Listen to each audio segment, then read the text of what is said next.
Hi, you guys.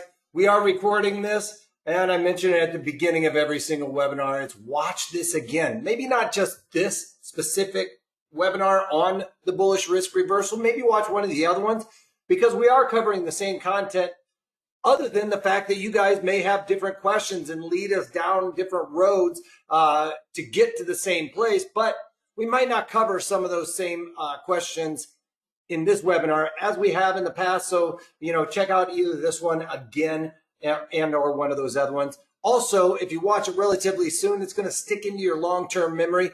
You'll be able to remember some of these nuances a little bit more.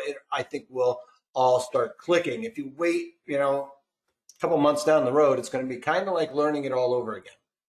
All right. So without further ado, you know what? Send us an email, Lawrence. We'll take care of you. All right.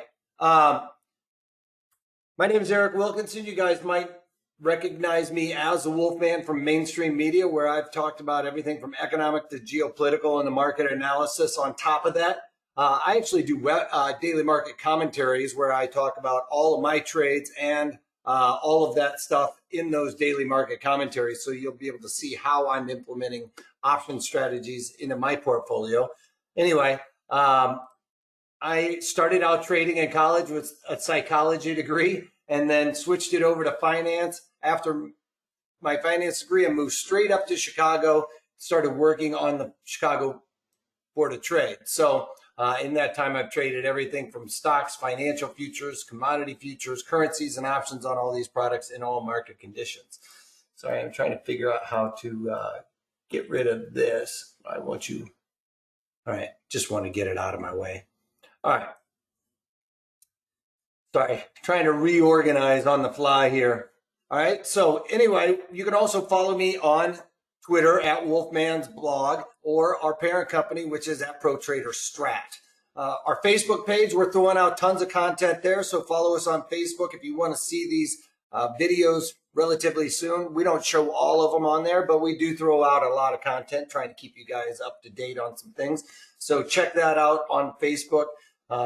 And also with those videos, thumbs up, thumbs down. Like if you like how I present or you like my content, give me a thumbs up or share it, because that really is the best form of flattery, if you will, and get that information out and share it with your friends. I think that the markets are better if we are all more informed. So I want to create tight markets. That's one of the reasons why I love doing these webinars, is because I want to educate you guys on how to trade.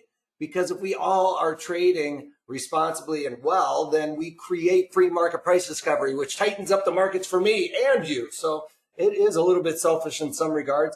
Plus, you guys keep me honest, all right?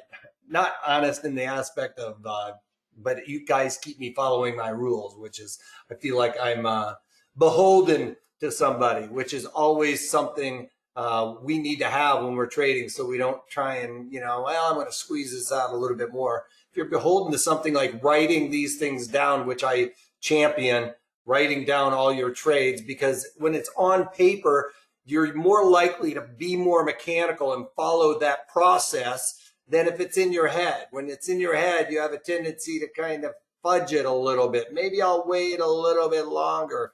That usually ends up being the wrong choice. So make sure you write these things down, your entry level, your exits, especially your exits, because that will hold you accountable to your actions. If it's in your head, it has a tendency to get a little gray. All right, so this is on the bullish risk reversal. I do like this strategy, sometimes even more so than the synthetic long. This is going to be somewhat like the synthetic long, but we got a little bit of wiggle room here on this one if we are wrong, where the synthetic long, we are dollar for dollar with that move ups and downs. This one, we do have a little bit of wiggle room. And I'll explain all of that, how it will feel like you're losing a little bit of money if the market goes against you. But at the end of the day, at the option expiration, that's where our wiggle room will be really felt. Weren't you a market maker? Yes, I was. But listen, I was honest in that the bottom line was my quote was good as long as it was coming out of my mouth. So, you call me back up 5 minutes later, I'm not going to give you the same market basis. All right? So everybody knew that. And that was actually a basic rule on the floor. Yeah, you want to quote, it's good as long as it's coming out of my mouth. All right. So 2 minutes later, you have to ask me, are you still there? All right.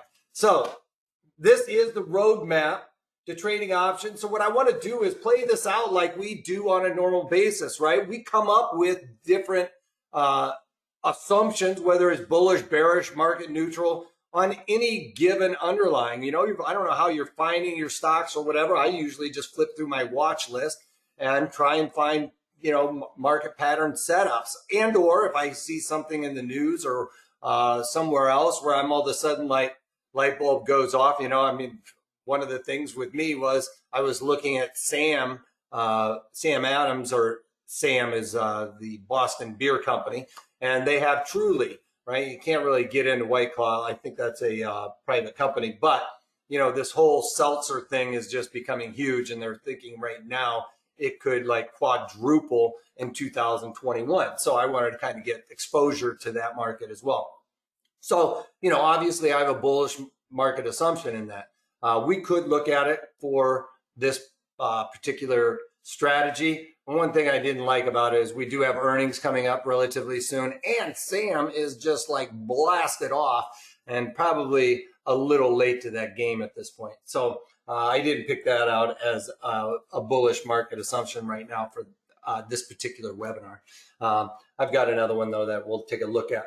But we've come up with those assumptions kind of like that, right? And what I want to do is then build out or find the right strategy for that bullish assumption. Is it buying calls? Is it selling puts?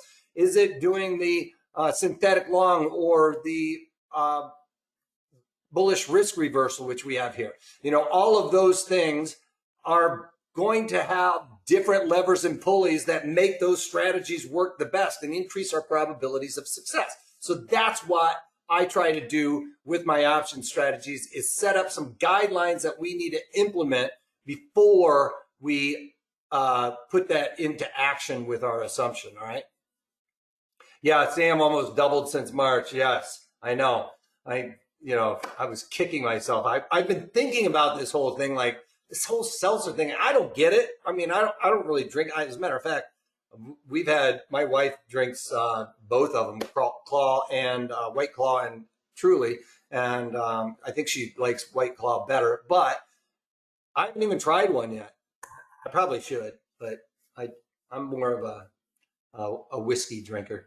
I will drink beer every once in a while, but I have a specific beer I like too. So, and they were a small bottler, and they got bought out by Budweiser. Anyway,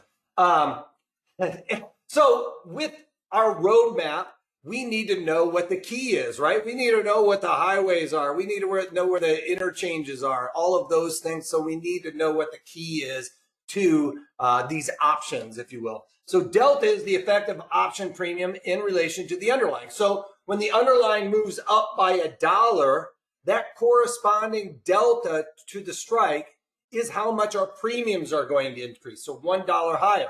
Vice versa, $1 lower on the calls decrease by that. The puts increase. So we'll pull up a trade platform here and take a look at it. Let's go over to the, why is my mouse acting all funny? Hopefully my battery doesn't die right now. Let's just look at XLV because I don't want to look at a big monster like Google and try and do math.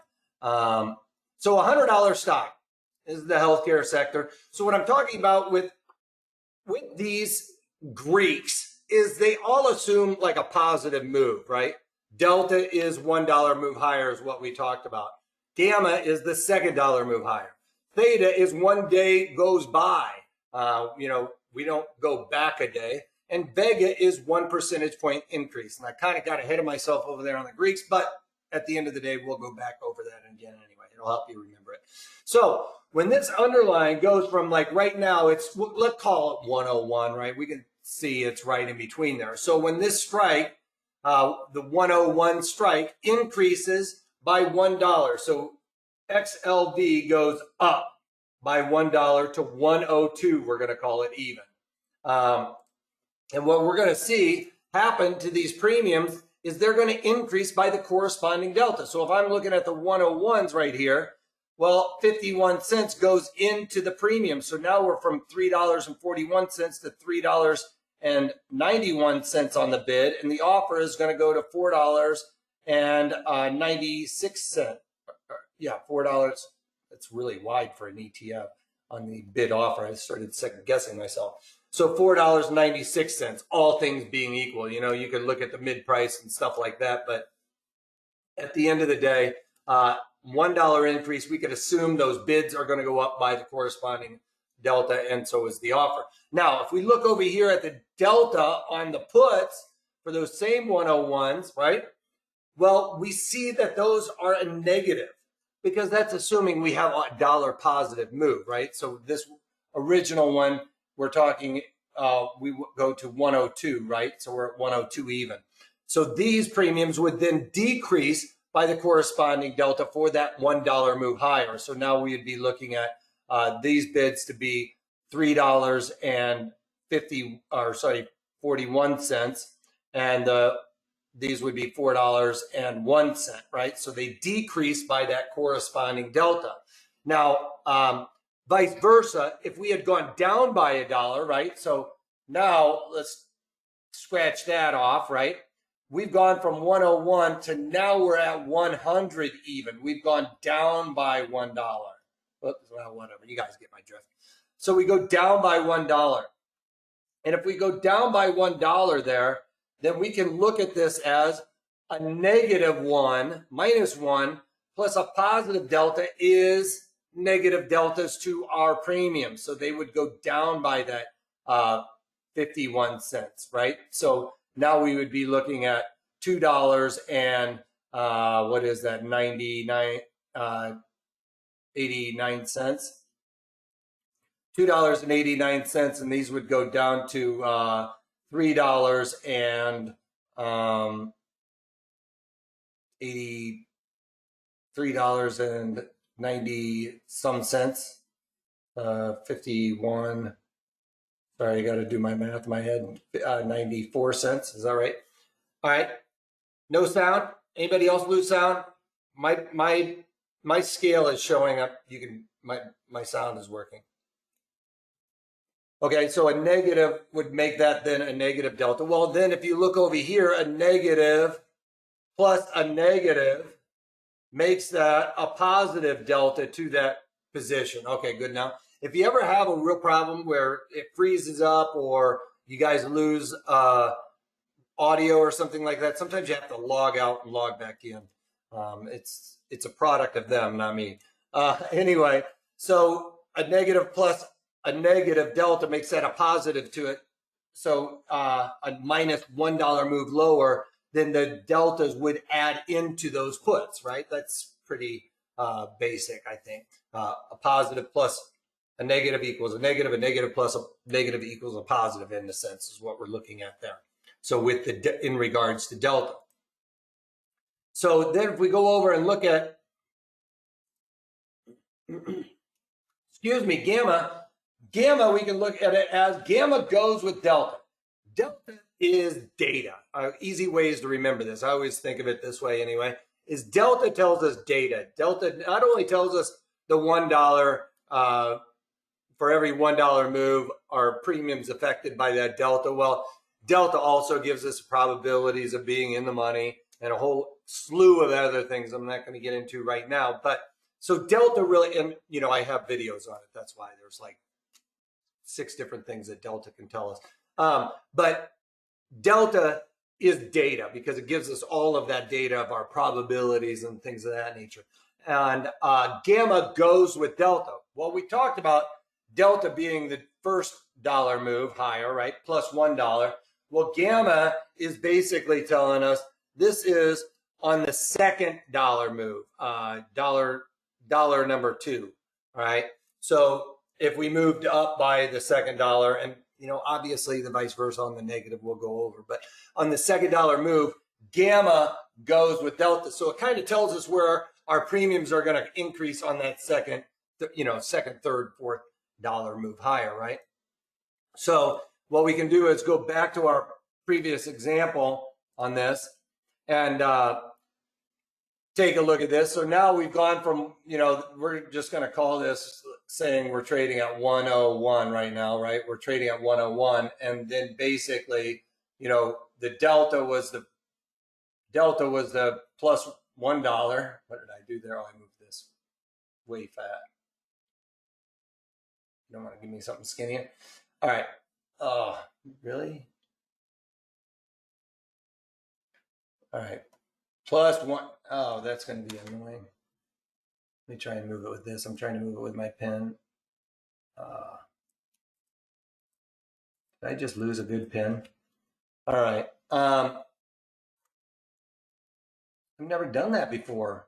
That's kind of a bummer. I had my pen all perfect. I see that thing popping. All right. Anyway, so we're at 101. Now we've talked about where it went to 102. Sorry, I'll have to fix this later. 102, right? Even. Now we're at 103. So that first 50 cent, this was number one. Hopefully my disappointment's not necessarily coming through the... I'm a little disappointed in this.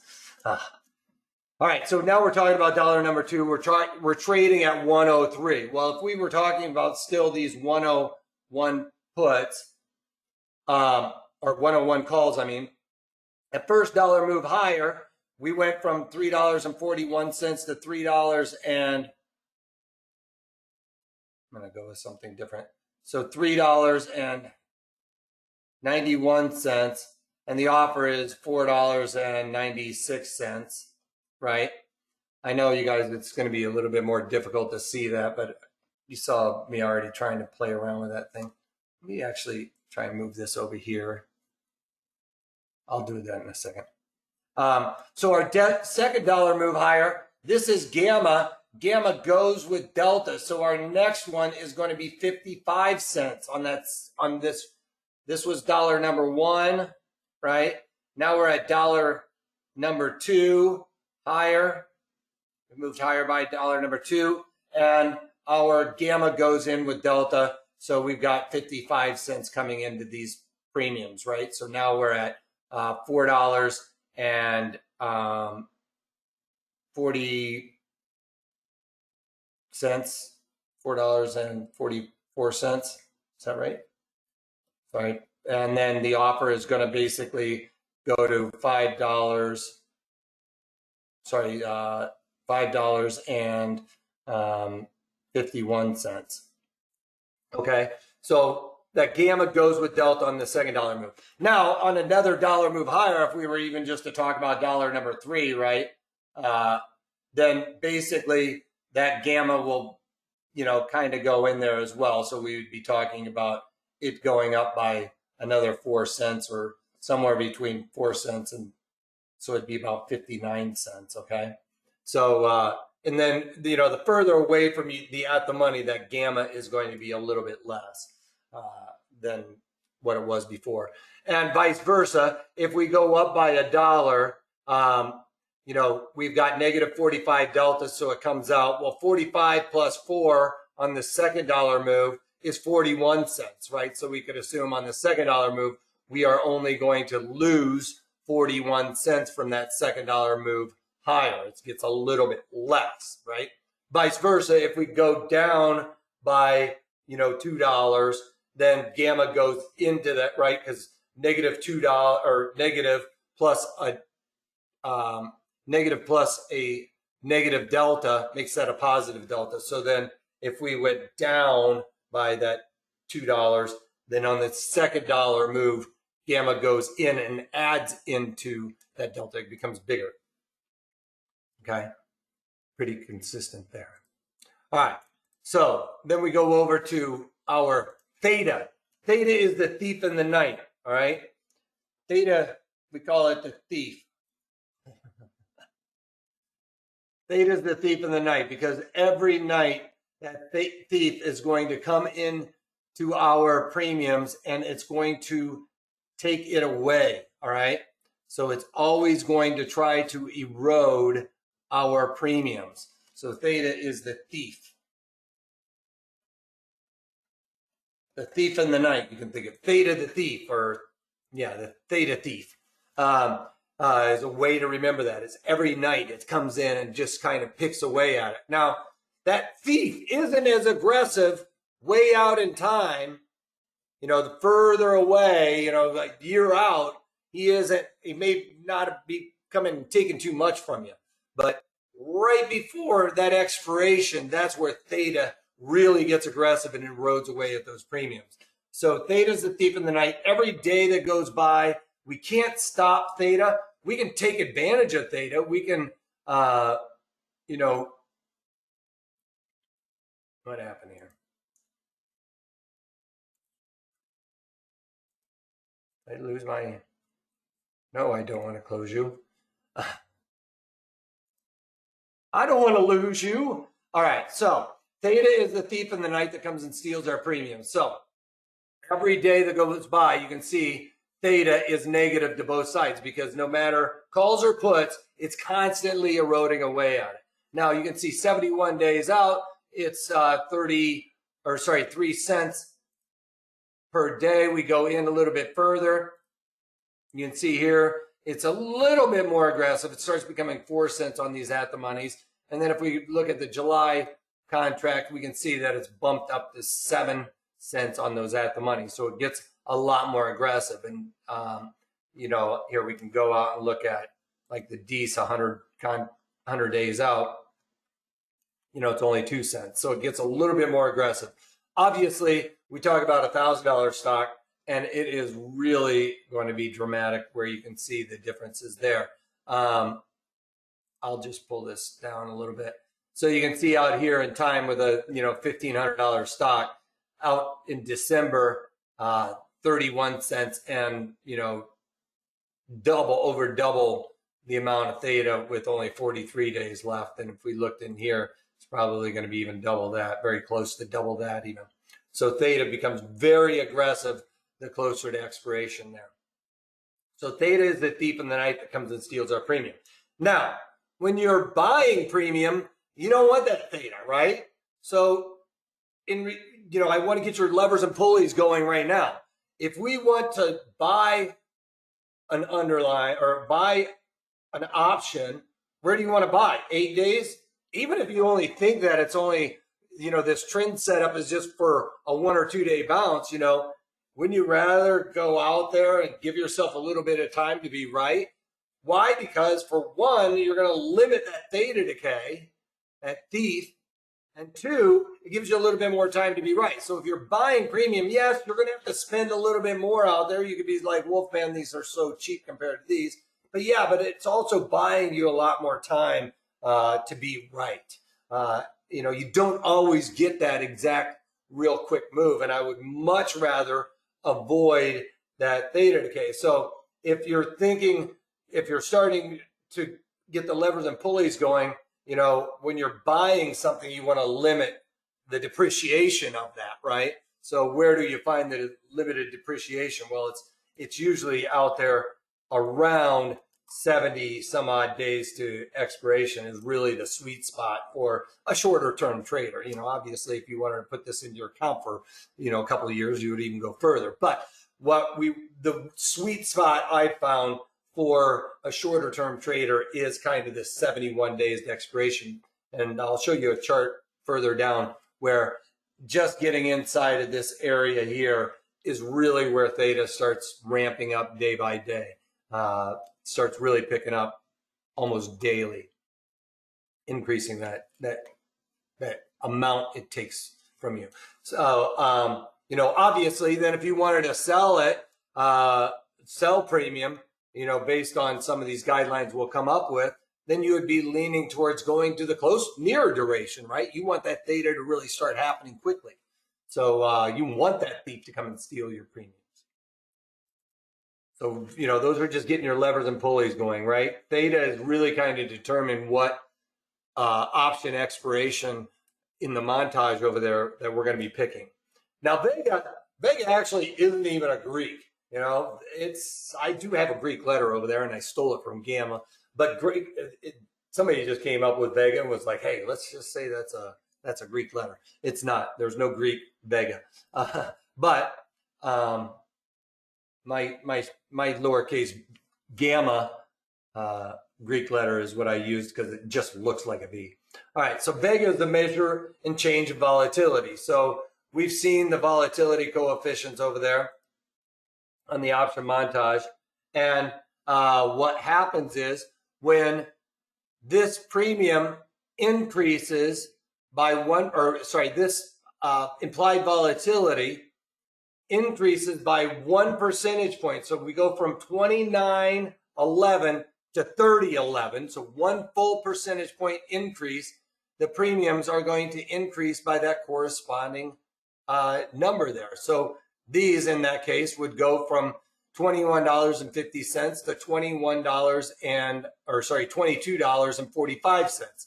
These would go to $29. The offer would go to $29.95. Vice versa over here, the Vega goes up by 1 percentage point to 30.11. We would see these premiums jack up by the corresponding Vega. Now, remember, we're assuming it's always going up by 1, right?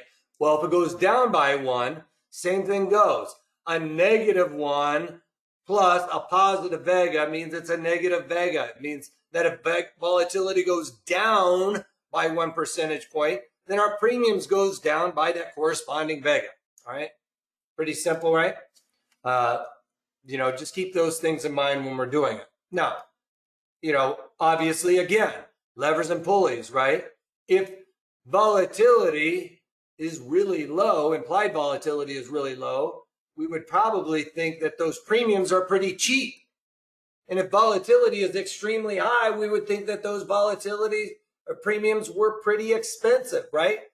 It's the thing that really adjusts these premiums up and down quite dramatically on any given day. You know, yes, delta helps also, but these out of the monies are all extrinsic value, right? Which means the option strike has no real intrinsic value, right? It has no real value other than time, volatility, right?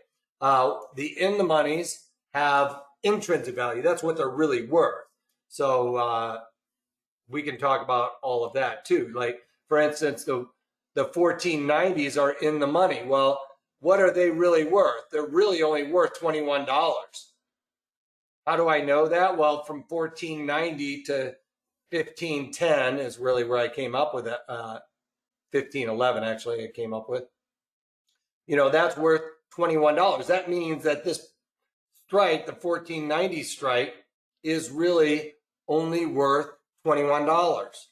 Well, all of the rest of this premium is extrinsic value. So in the money options have intrinsic value and an extrinsic value, all right? So we're normally looking at out of the money ones, which are all extrinsic. So the premiums, when they are at their smallest, is when implied volatility is for that underlying is at its lowest.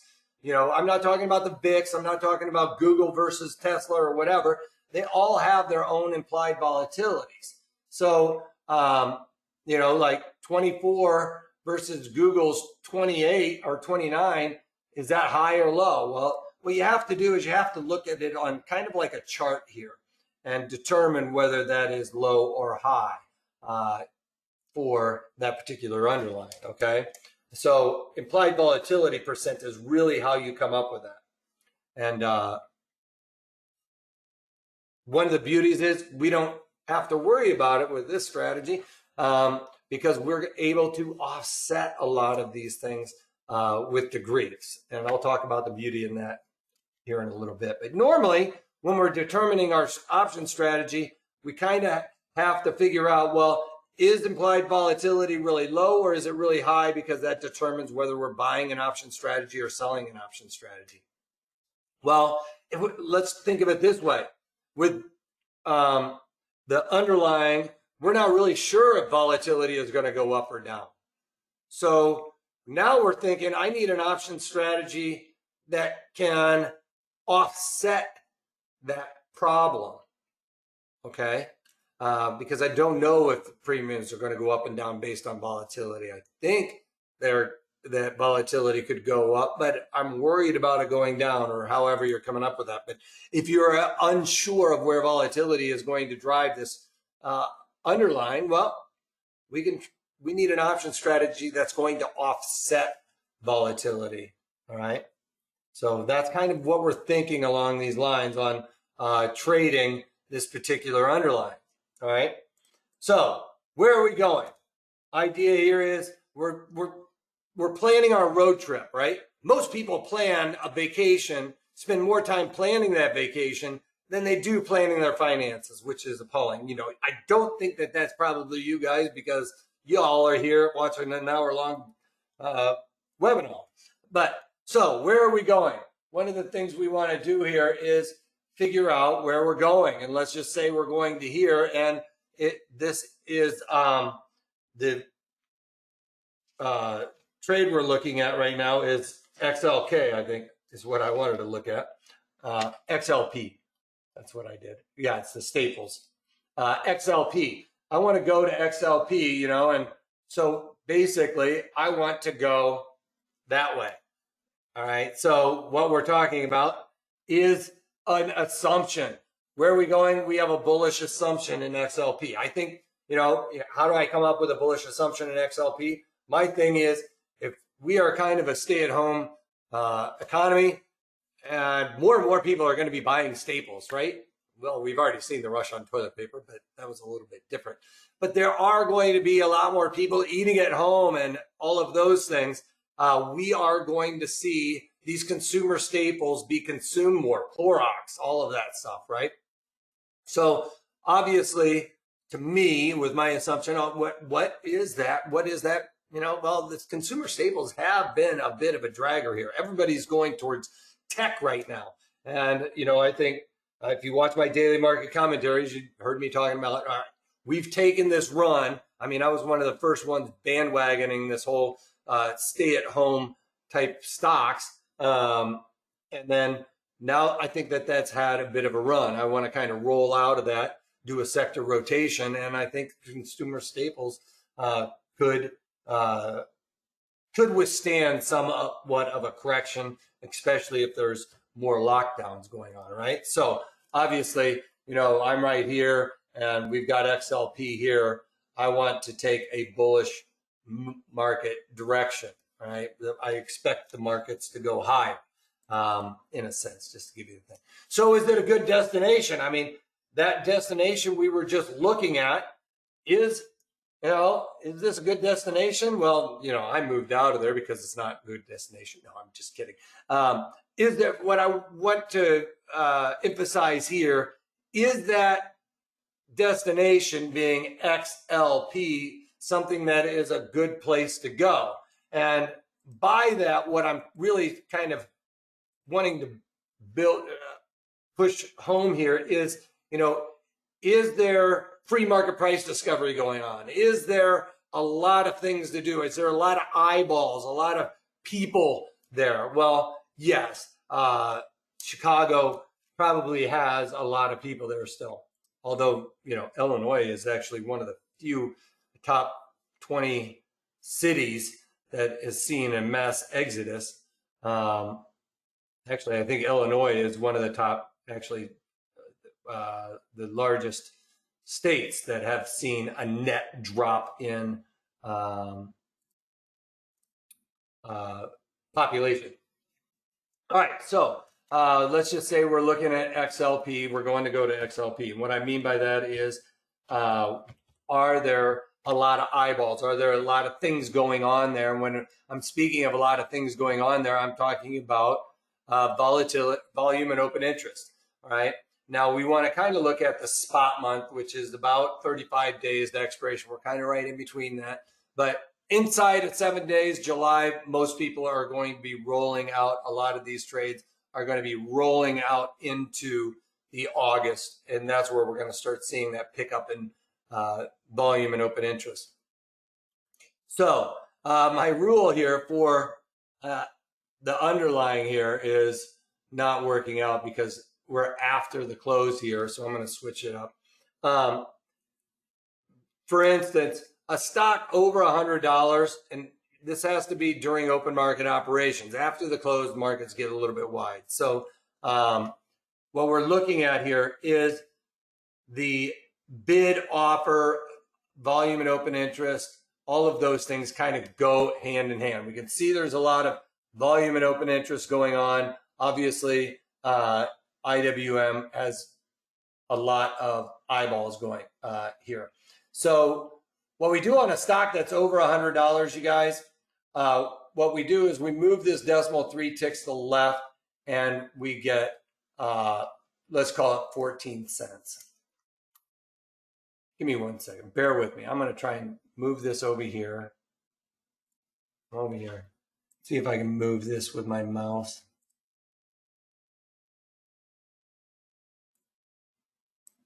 I don't know why it's not letting me increase that. Let's see if I... Oh, I see what I was doing wrong now. All right, I was going the wrong direction. All right, so let's try this. Let's try this again. I think I've got it figured out. It's just one of those days, right? All right, so there we go. I think I've got my pen figured out. So basically what we want to do is move it 3 ticks to the left. I was going the wrong way on my thing there. So we've got 14 cents. All right, so 14 cents. Then we down here at the option montage, really I like to look at 35 to 40, you know, the spot month. So this one here. And we have to determine whether or not this is 14 cents to the bid offer. You can see there's pretty good markets. It is 14 cents to the bid offer. So if we're talking about like a roadmap, basically we're kind of looking at this, right? And if it fits this rule, that's a green light. If it is 2 times the rule, if we're going 2 times the rule, which is, you know, moving that decimal on a stock that's over $100, then it's a yellow light. And if it's basically 3 times that rule, then we don't want to really be trading that option montage right now. You know, all stock are not created equal when it comes to options, because there's popular stocks out there that just don't have good option participation. And somebody in one of these webinars not too long ago talked about Billy, I think it is. It's BIBI, I think. I'd never even heard of this stock. They actually have pretty good option participation. So, you know, I threw it in my option watch list.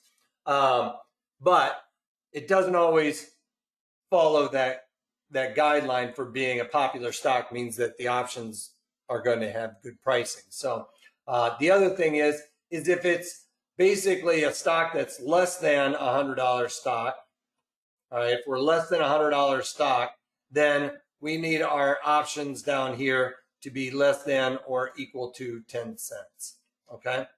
So over $100 stock, we move the decimal 3 ticks to the left, and then that's how wide they should be. So, you know, if it's a, you know, $1,500 stock, move the decimal 3 ticks to the left, we got $1.50, right? That's what we're looking at for the option montage, all right? And as volatility really blows up, like you see volatility blowing up, we are kind of at elevated volatility, more than we've seen in the last several years, right? So we are dynamically seeing options pricing get a little bit wider, and that has to do with the risk of the market makers trying to offset the risk of the outright. So you see that happening quite often. So when we're trying to figure out if there's a lot going on, the destination is the right place. I mean, is that underlying seeing a lot of participation in the options? And that's a quick, dirty floor trader hack for you guys in order to determine whether there are good markets. Now, I was talking about looking at XLP for the consumer staples. It is less than $100 stock. So one would assume less than $100 stock, right, I'm saying it's got to be less than or equal to 10 cents wide in the option montage right down here. And as you can see, clearly is not the case. But we have to look at this when free market price discovery is in full swing. Right now, markets are closed. The bid offer gets a little bit wider. And I'm pretty darn sure that those markets are inside of 10 cents on any given day. Okay. Or at least most of the time. All right. So destination, I'm going to say yes. We've got the right destination. Check mark should probably be green. So we are going there. One thing we need to know on our road trip as we're driving is what's that environment? You know, I like to correlate it to, you know, if it's sunny, then we have low volatility, right?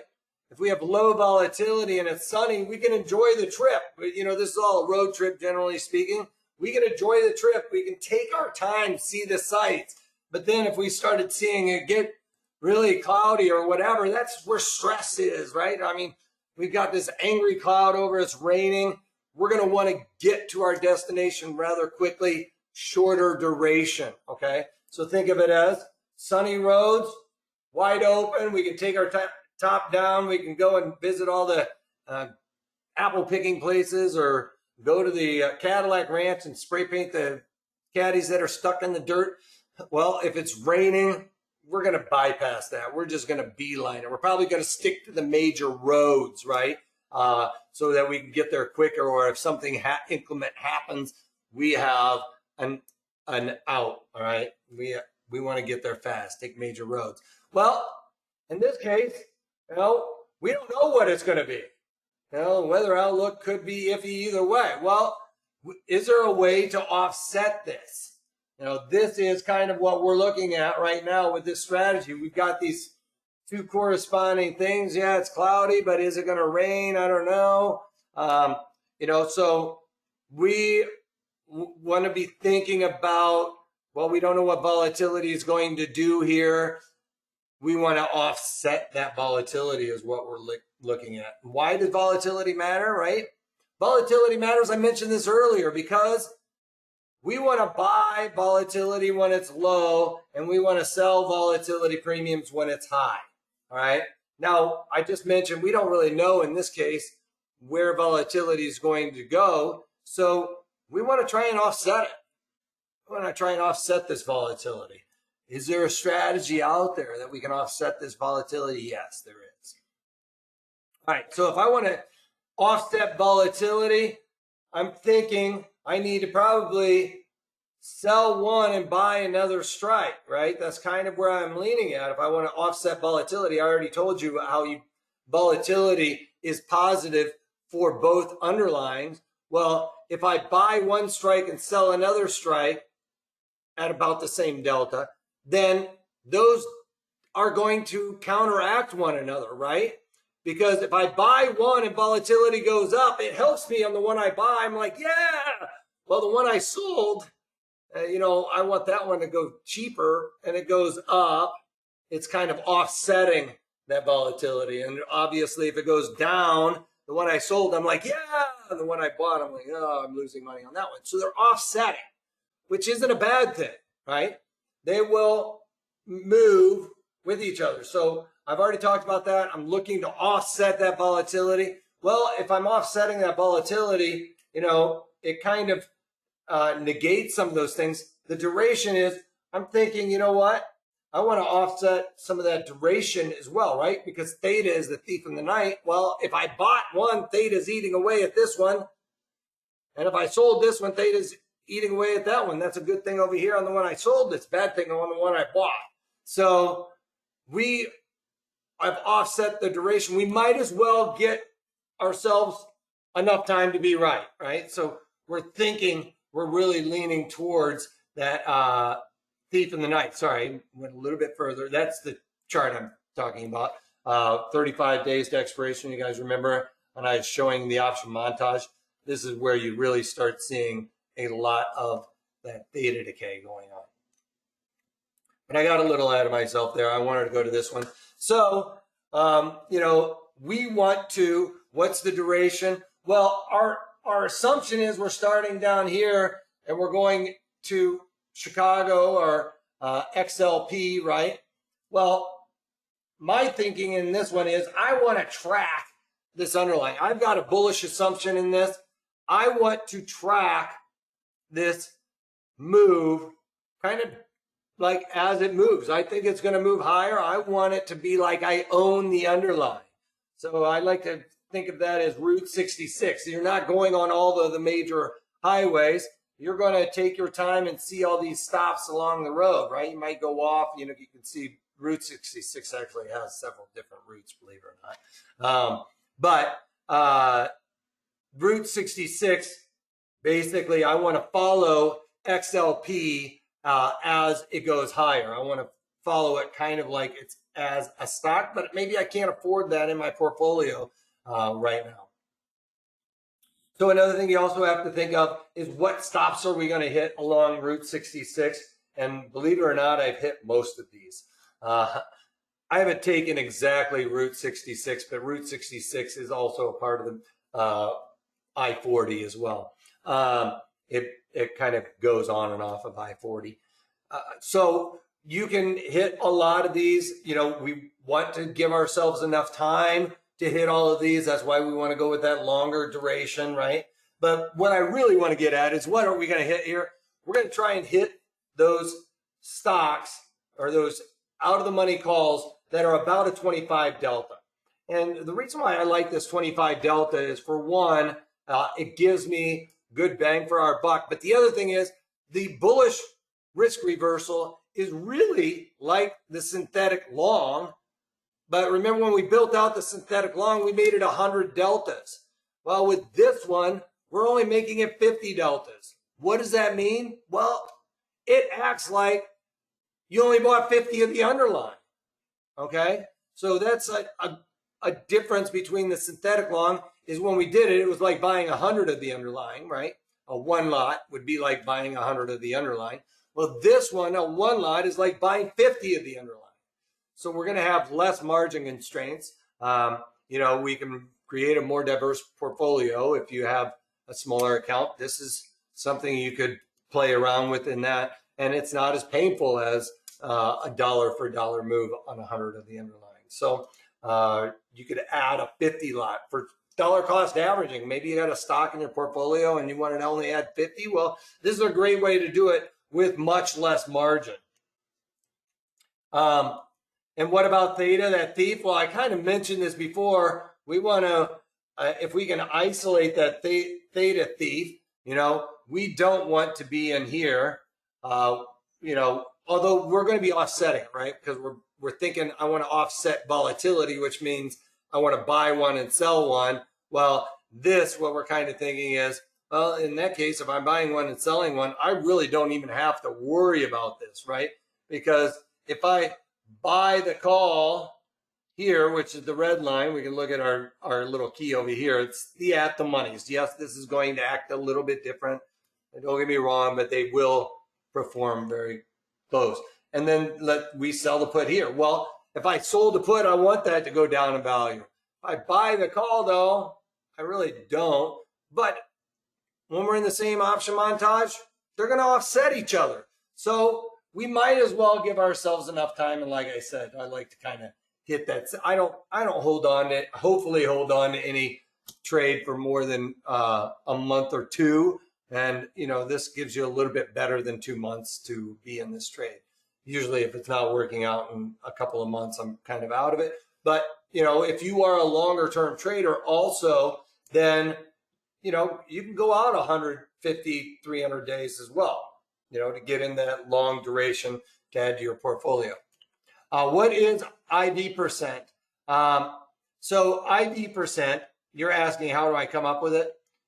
Are you saying is ID percent a factor in the risk reversal strategy? ID percent is not a real issue with this strategy, which is a great question. I kind of breezed over that maybe, but remember what we were talking about here is that volatility, implied volatility, we don't know where it's going to go, right? XLP, I don't know if it's going to go up or down.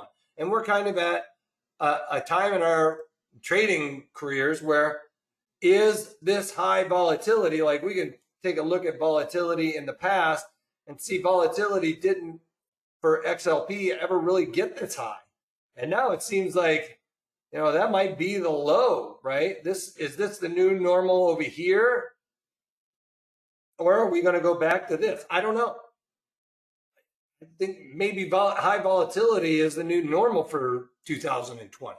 Okay. But, you know, that's up to you guys. You guys might be like, dude, you're way off your rocker. Volatility is still way too high. Well, I don't know.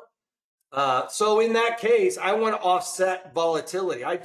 Coming into this strategy, I've got a bullish assumption, but I don't know what volatility is doing. And Trevor has watched quite a few of my other videos, and he knows that implied volatility percent is something I champion, right? And we'll talk about more about implied volatility percent in the ones that it's a little bit more important for. But with this one, I'm not sure where volatility is going to go. So in the option montage, I got to think, how do I get rid of this volatility problem that I'm worried about? Volatility goes up, the premiums get affected by the Vega on both sides. Well, if I buy one and sell one, buy a call and sell a put, then that volatility coefficient, because I'm trying to hit the same strike, it's going to pretty much be offset.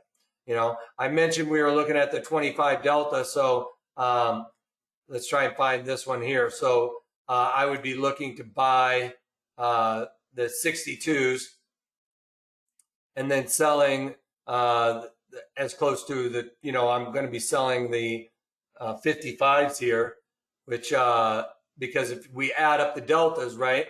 If I'm buying this one, it's a positive to my position, right?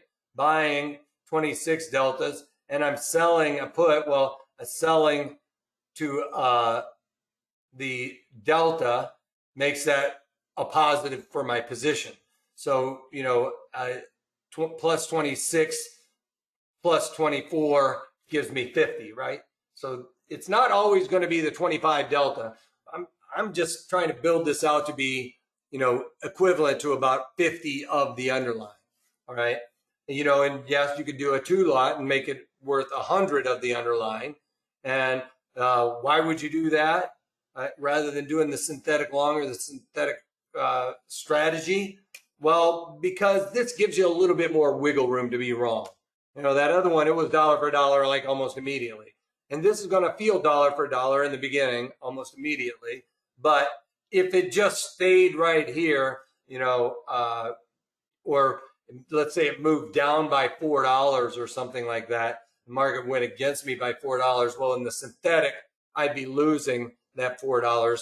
And if it only went down by $4 here, I would actually get to keep the credit, right? Because everything would then, if I moved down by $4, I'd be trading around 56, right? Or just outside of 55 on a $4 move.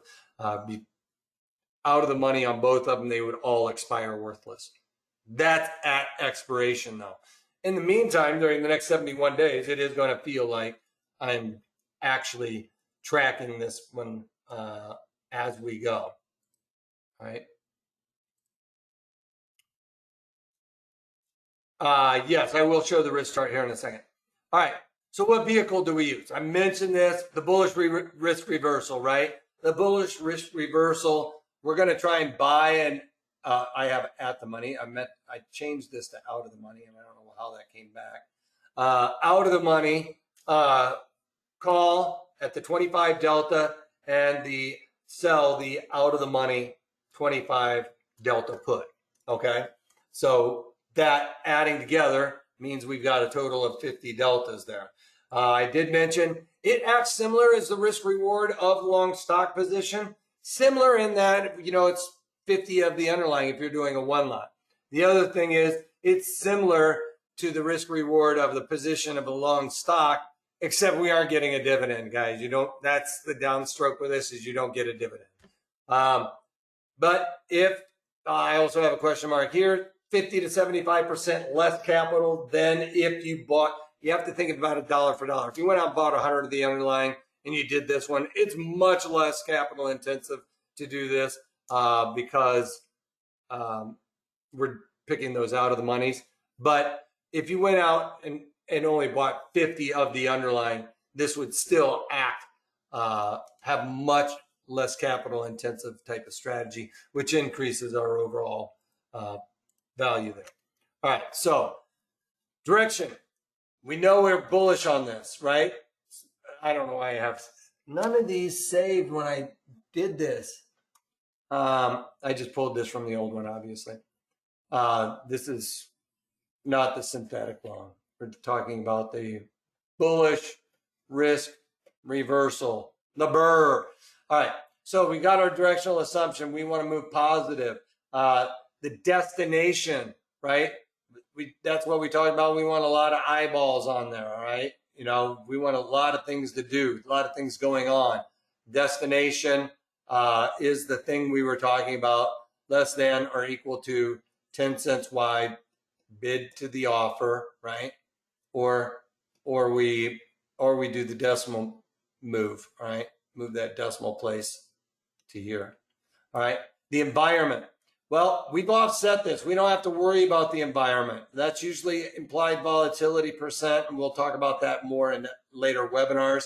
I'll drill down on that and why that is so important. But ultimately, implied volatility percent of that specific underlying is telling us if that premium is cheap or expensive. That's the only way to determine how cheap or expensive your premiums are is with implied volatility percent. But, you know, if you don't know or you don't know where implied volatility is going to go, then this is a great way to offset that. You buy one and sell one in the same option montage.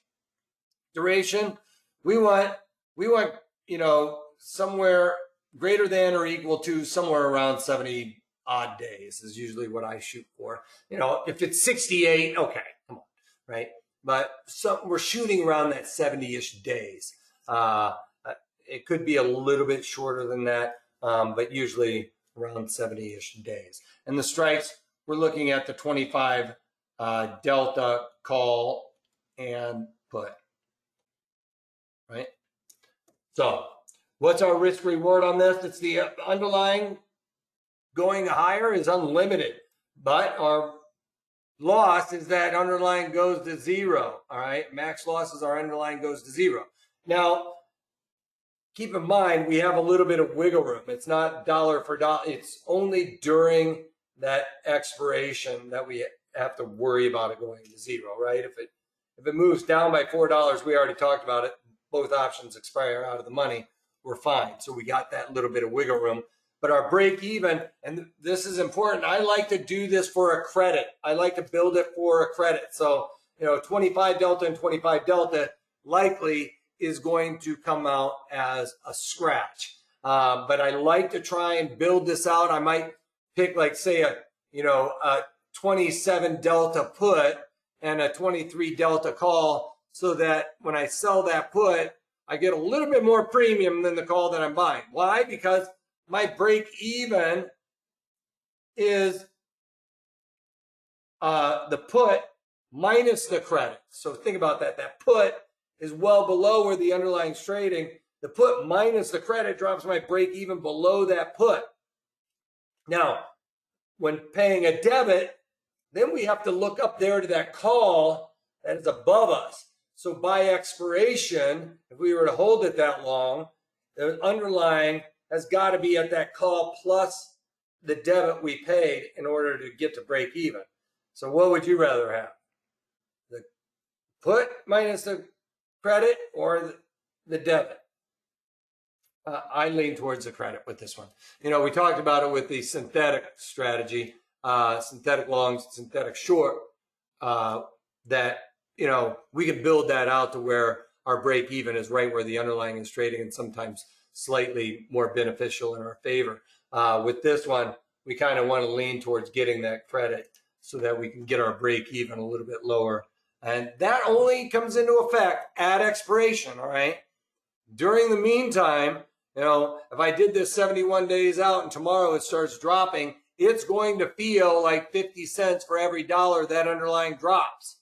All right. And it's going to feel like that basically all the way up until the last day. All right.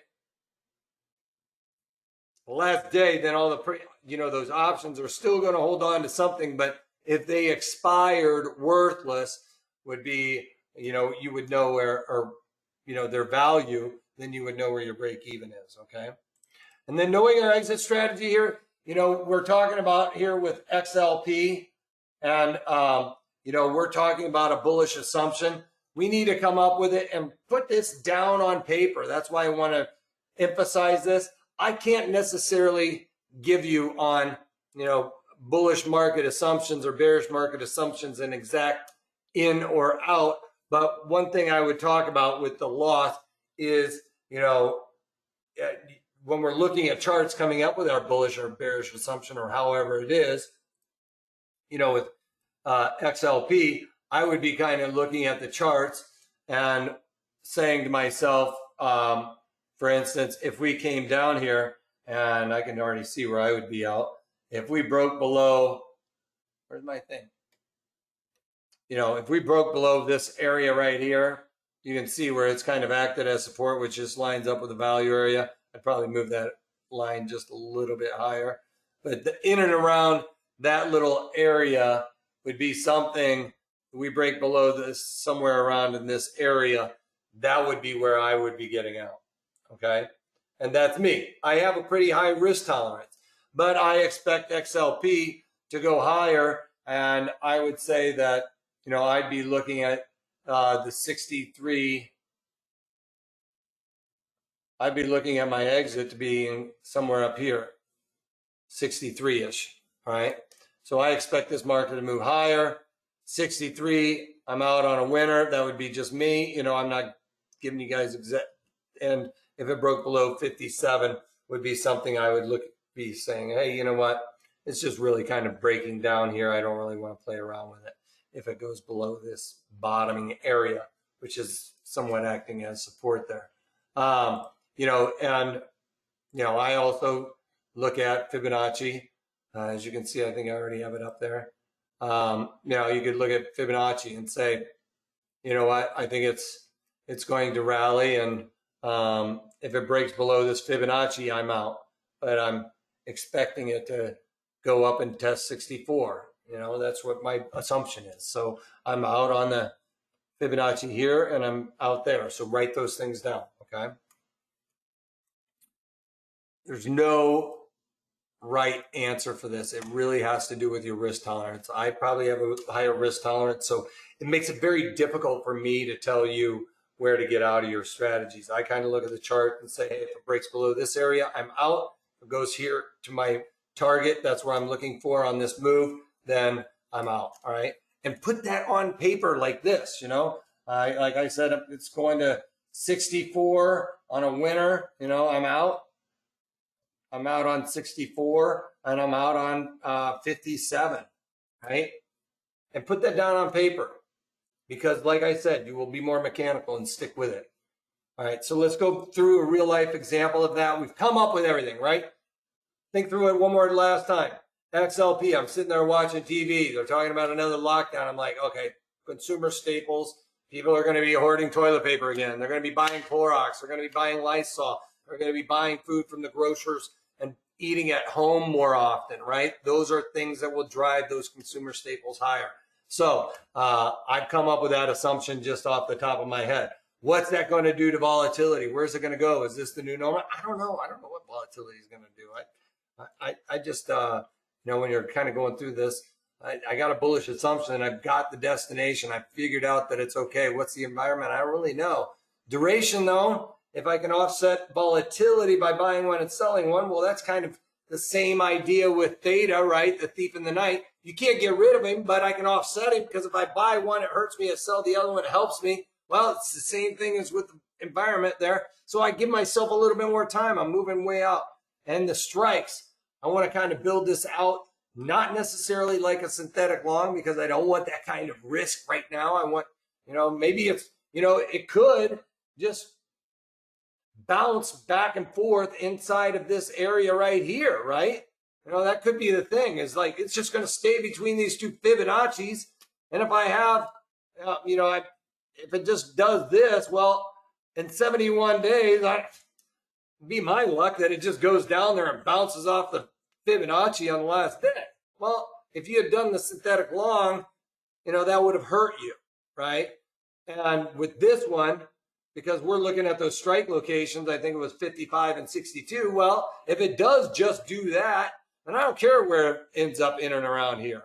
You know, I'm expecting it to break out. Well, probably break out here kind of thing, right? All right. So those are kind of things that you can be looking at with this strategy too. You know, if I thought it was just going to be like tomorrow, it's just going to skyrocket higher, then I'd probably go towards the synthetic strike or synthetic long, right? But these are things that go through our heads on a constant basis, right? It's stuck in this range. I'm bullish in it. I don't know what volatility is going to do. Maybe it's going to go down if we get stuck in this range. But we, you know, if we start seeing these lockdowns, it starts going higher. Well, then, you know, I need to offset it. All right. So those are things that I came up with, like an assumption in the consumer staples, that I need to avoid those pitfalls, which increases our probabilities of success, right? All of these things, you know, this is why it takes an hour to do one of these webinars on one of my option strategies. And hopefully I've lifted the veil off of it and it doesn't seem as complicated as before, but this is what we go through on a constant basis. You know, I see so many people teaching options and they're like, you should have done this butterfly up here because blah, blah, blah. Well, they didn't even take into account volatility or duration or anything else. It was all just like pulling it out of a hat. Just what option strategy are we going to do today? You know, no, don't. All right. Now, I would say don't always use the same option strategy all the time. Try and find different, you know, be diverse in your option strategy. Don't be a one-trick pony, because, you know, then it kind of is like counterintuitive to even hedging, right? You hedge your underlyings with different strategies or with different underlyings, or your portfolio, you do that. Well, the same thing goes with option strategies. Don't be a one-trick pony and always have the same one in there. You want to try and have a diverse meld of option strategies, so that, you know, if volatility goes up, you're making out on it. You're not beholden to that. All right. So with that said, here we go on the option montage. We did the 55s, the 62s. That fits in line with, you know, those support and resistances that I was talking about. You know, I'm outside of that. I don't have to worry about it. If it settles at 57, like we saw, good, you know, it hits that Fibonacci 57 in 71 days. It just kind of comes down there and hits that and settles there. Well, I get to keep the credit. That's the beauty. All right. And remember, if we did it as a debit, you know, we would have to get up there to that call. But now with a credit, my break even allows that downward move. So that's another reason why I like to do that for a credit. And believe it or not, with this being as wide as it is, this is very close to in line with where I was looking at this underlying earlier before the close, is it was right around a 17-cent credit. So that's pretty realistic. So let's go over and do the Analyze tab. Now, obviously, this purple line is straight. It looks like it's bent, but that's just a visual effect. It is a straight line. That's what the underlying would perform like if you just own the underlying. The other thing is, it's also like what the synthetic long would be doing, right?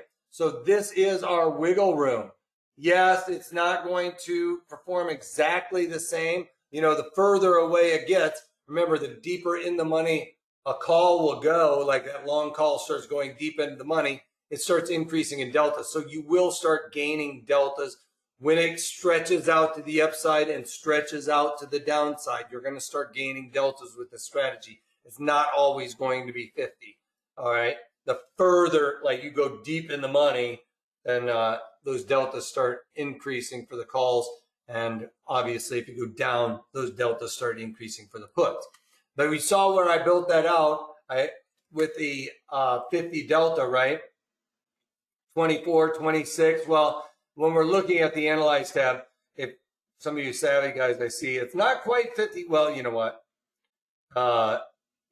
It's as close as you're probably going to get. Yes, and you could build this out to be 51 deltas if you wanted to, right? And play it out that way. But yes, it will. And this is at expiration, right? It's saying, oh, you only got 17 cents and you got to make sure it gets all the way up above your 62 calls before you really start making money. Yes and no. This is also at expiration. This is where it would settle out kind of thing, all right? In the meantime, if this underlying started rallying, like in the next few days, we would see the premiums of those calls start to increase. The premiums of the puts start to decrease and would be beneficial to our strategy, okay? Can you show the BP effect on margins, the buying power effect? Yeah. Yeah, here, we'll just go and look at, oh, here, just hit confirm. So you can see it's $835. That's pretty cheap. You know, if you were out to go and buy the underlying, and I don't even, can I buy 50 of the underlying? You know, confirm. This is 2,000. See if, can I buy 50 of these? I think I have to punch it in. Let's see if it'll let me. See what it does here. So you can see that buying only 50 of these was still twice as much as doing the bearish or bullish risk reversal. All right, it was $900, still $500 cheaper, right? That's $500 you could be allocating somewhere else. Okay.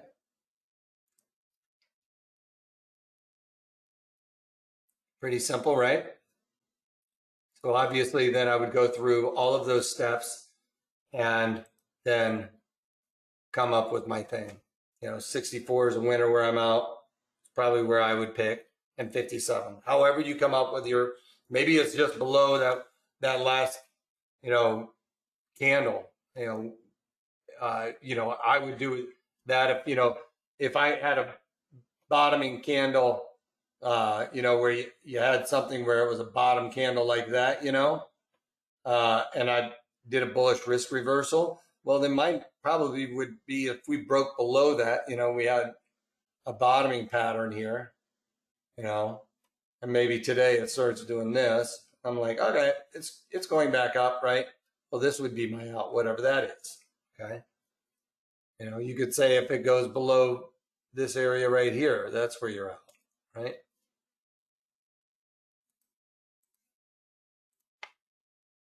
Make sense? All right. Cool.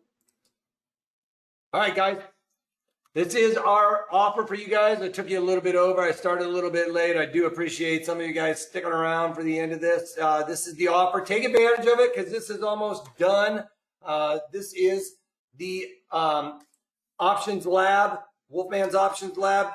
We'll get membership to, you'll be charter members actually, for the Option Lab program. Also, full access to the entire course. I'll throw this in the chat window over there. We've been going back and forth in the questions box. If you guys have seen that, over in the chat window is where this link is. It's a little bit easier for you guys to hot link that, right? You can click on that. It'll pull up the web page. The reason why I haven't is, like I said, there's 100 hours of content. That means there's well over 100 different webinars in there that you can choose from. You can go and check out the one on the options hacks, right? Check that out because that will really go and streamline your process. And there's some shorter videos in there where they're only like 15 minutes long, so you can like bang through them. You don't have to always watch the hour-long one. I do suggest watch the hour-long one and then maybe go back and watch that 15-minute one just to refresh it as a refresher kind of thing, just to get that sunk into your long-term memory. Also, you guys will get automatic upgrades to the Option Lab member status, which gives you access to the discounts promotions, all of that stuff. If you guys have liked how I teach, if some of this stuff sticks into you, into your brain a little bit better than everybody else, you know, I know a lot of people are out there teaching it, but I try and give you guys little ways to make it simpler to remember and make those wheels start turning as why you're using this strategy. It's not just, you know, on TV, it just drives me nuts that they're just like, I'm buying calls in this and I'm up 300%, you know? Well, yeah, but you also, you know, did it in the wrong environment. Like you had high implied volatility, you know, and they never talk about how, you know, when the volatility comes out and they got the direction right, they said, I bought these calls and I got the direction right. They aren't talking about that volatility, how it took all of their premiums away, you know, and that's why I try and set these up so that you guys are increasing your probabilities of success and making sure that, you know, you got a bullish assumption, you got high volatility. Well, that's probably not the time to be buying. You want to buy something when it's at its highest, you know, when it's most expensive. You want to buy that pet rock for $50, but it's, you know, next week could be worth $1. So you get access to all of this stuff. So if you've liked it, take advantage of this offer. It's over there in the chat window. You get all of the daily market commentaries, and best of all, well, hopefully best of all, is you guys get access to me for questions and answers. You reach out to me with a problem or an idea. I can tell you what I would do and how I would set it up. It's up to you guys to really take all of these guidelines and, you know, do a little bit of self-thought. Is this appropriate for me? Does this fit my risk parameters? Because I don't know what your risk parameters are. You know, I don't even know what's in your portfolio. So for me to say, go out there and short Tesla when you own 6 Teslas and, you know, 10,000 shares of Tesla from $1, that's probably not in your wheelhouse, not really your assumption, right? So come up with your own assumptions, but follow these guidelines as to the right and the wrong times to implement these strategies. And that's what you'll learn in all of these videos. So take advantage of that. Like I said, it's over there in the window. Also, you know, one of the things I said, like us on Facebook and all of that stuff, tell a friend. You know, that's one of the best forms of flattery in this business is letting one of your friends know, hey, why don't you watch this video with me, Wolfman? You know, he's crazy. I don't know. Or whatever. All right, so thank you guys all. Later webinars, I'll drill down on different option components, when and where I find those. Kim, I appreciate all the kind words. Here's another link for that. But like I said, if you're watching this live, it's over there in the chat window. If you're watching this on tape delay or the second time around, like I said, then punch that into your URL and check that off. Also, if you have any questions, comments, or ideas for future webinars, reach out to us at 310-598-6677 or email me at trading@protraderstrategies.com. Sorry, I got a tickle in my throat and made my voice go funny, like I was going through puberty or something. All right, anyway, finally, the disclaimer. We are an educational company. I'm not trying to solicit. I don't give trade recommendations. I talk about all my trades, when, where, and why I'm putting them on, and win, lose, or draw. If they're a winner, I'm talking about them. A loser, I'm probably talking about them a little bit more because I need to stay mechanical with it, right? I need a lower cost basis. I'm doing covered calls on outrights. All of that stuff I talk about in the daily market commentaries, but I'm not trying to get you guys to do the same thing I am. I'm just trying to get you guys to trade like a pro, all right? All of that stuff brings the markets tighter, and we're all happier, all right? Trevor, thank you. You're the greatest as well. Appreciate your kind word. All right, so take a moment to go over that disclaimer, and then I see a couple of questions here. Benny says, thank you. Do we get assigned Wolfman Trading Exchange Junior Trading Badges? I should come up with something like that. I can laminate some of those back there and send them out to you.